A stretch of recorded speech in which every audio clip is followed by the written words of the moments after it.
This is our watering facility practice. These watering stations would provide water for the entire time that the cows are in these areas to really graze down the grass before they're moved into another pasture.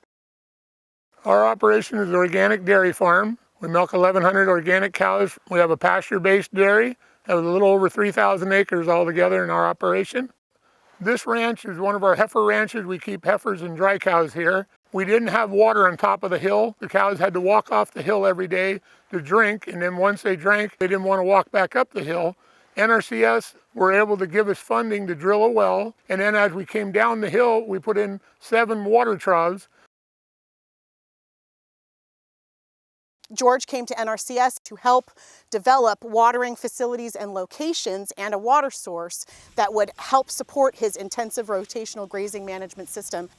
There's a watering facility in each one of these pastures. We also have floats equipped on each one of these troughs with float protections so that when the trough is full, the water stops flowing to the trough. We also have our wildlife escape ramps. It's been a win-win situation. Cows really enjoy being able to be in a field on top of the hill, and they can eat the grass and have water to drink.